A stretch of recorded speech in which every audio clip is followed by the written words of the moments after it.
लाहौर में खालिस्तानी आतंकवादी परमजीत की गोली मारकर हत्या। एक और खालिस्तानी आतंकवादी रिंदा की अस्पताल में रहस्यमय मौत। हिजबुल आतंकी बशीर की रावलपिंडी में हत्या। ये सभी घटनाएं पिछले 6 महीने के अंदर हुई हैं। भारत के लिए अच्छी खबर है, क्योंकि ये सभी हमें नुकसान पहुंचाने की साजिश में लगे हुए थे, लेकिन खुद ही अपने अंजाम तक पहुंच गए। अब इसके पीछे कौन है ये तो नहीं पता, लेकिन इतना जरूर है कि पाकिस्तान इन घटनाओं के लिए रिसर्च एंड एनालिसिस विंग यानी रॉ पर आरोप लगा रहा है। खालिस्तान कमांडो फोर्स यानी KCF के प्रमुख परमजीत सिंह पंजवार भारत के लिए बड़ा खतरा साबित हो रहा था। वो भारत में आतंकवादियों की मोस्ट वांटेड लिस्ट में टॉप पर था। पंजवार भारत के VIP और आर्थिक प्रतिष्ठानों को निशाना बनाने के लिए हमारे देश में हथियार और गोला बारूद भेज रहा था और आतंकवादियों की घुसपैठ की साजिश में लगा हुआ था। इसके अलावा पंजवार सिखों को देशद्रोह की नसीहत देते हुए रेडियो पाकिस्तान से जहरीले भाषण भी प्रसारित करता था। लेकिन उसकी ये सारी गतिविधियां धरी की धरी रह गई, क्योंकि पाकिस्तान के लाहौर के जौहर टाउन में 2 अज्ञात शूटरों ने पंजवार को गोली मारकर उड़ा दिया। उस समय पंजवार टहलने निकला था। इसी तरह 10 लाख का इनामी आतंकवादी हरविंदर सिंह संधू उर्फ रिंदा की पाकिस्तान के लाहौर के एक अस्पताल में रहस्यमय तरीके से मौत हो गई। उसे राष्ट्रीय जांच एजेंसी यानी NIA ने मोस्ट वांटेड घोषित कर रखा था। रिंदा को पाकिस्तान की खुफिया एजेंसी ISI ने संरक्षण दे रखा था। वो भारत में कई आतंकवादी गतिविधियों के लिए वांटेड था। रिंदा अस्पताल में अपनी गुर्दे की बीमारी का इलाज करा रहा था, लेकिन एक दवा के रिएक्शन या फिर ड्रग्स के ओवरडोज से उसकी मौत हो गई। पिछले साल पंजाब पुलिस के मुख्यालय पर RPG हमला और राज्य पुलिस की अपराध जांच एजेंसी इमारत पर ग्रेनेड हमले के मामले में रिंदा वांटेड था। इसके अलावा भी रिंदा पर 2 दर्जन से अधिक मामले दर्ज थे। उस पर पंजाब के अलावा महाराष्ट्र, चंडीगढ़, हरियाणा और बंगाल में भी आतंकवादी गतिविधियां चलाने का आरोप था। लेकिन वो एक अस्पताल में एक बेबस मौत मारा गया। लेकिन रुकिए, लिस्ट अभी थमी नहीं है।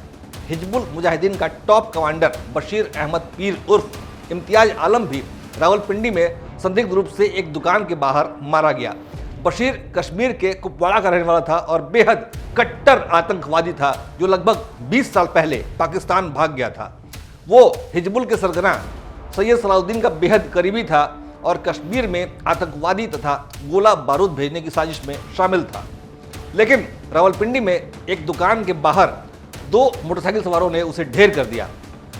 पाकिस्तानी मीडिया इन सभी हत्याओं के लिए खुलकर भारतीय खुफिया एजेंसी रॉ पर आरोप लगा रहा है, लेकिन वो रॉ भारत का गर्व है, जिसकी काउंटर इंटेलिजेंस टीम X यानी CITX पाकिस्तानी आतंकवादियों के खिलाफ अभियानों में जुटी हुई है, जबकि काउंटर इंटेलिजेंस टीम J यानी CITJ खालिस्तानियों का समूल नाश कर रही है।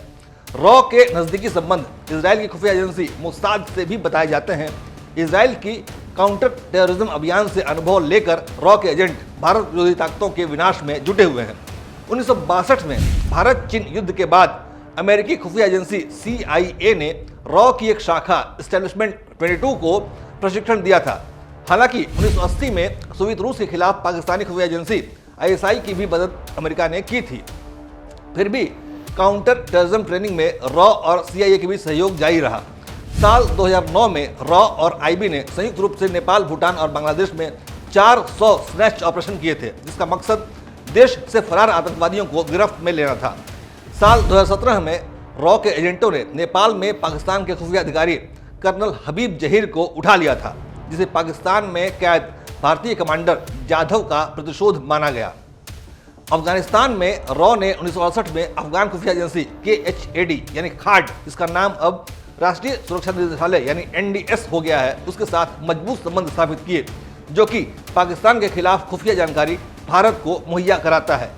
भारतीय अफगानी खुफिया अधिकारियों ने अफगान पाकिस्तान सीमा पर सिख आतंकवादियों की गतिविधियों पर नजर रखी है। रॉ का ये विशाल नेटवर्क बताता है कि देश के दुश्मन कहीं भी छिपे हुए हों, उनकी खैर नहीं है। प्रधानमंत्री नरेंद्र मोदी ने राष्ट्रीय सुरक्षा सलाहकार के पद पर जिस अजित कुमार डोभाल को नियुक्त कर रखा है, उनको इंडियन जेम्स बॉन्ड के नाम से जाना जाता है। वो केरल कैडर के बेहद सक्षम IPS अधिकारी हैं, डोभाल साहब देश की सबसे जटिल अंतर्राष्ट्रीय और घरेलू सुरक्षा चुनौतियों से निपटने में बेहद माहिर हैं। मोदी सरकार में उनको भारत की सुरक्षा और सैन्य तंत्र के पीछे महत्वपूर्ण दिमाग के रूप में जाना जाता है।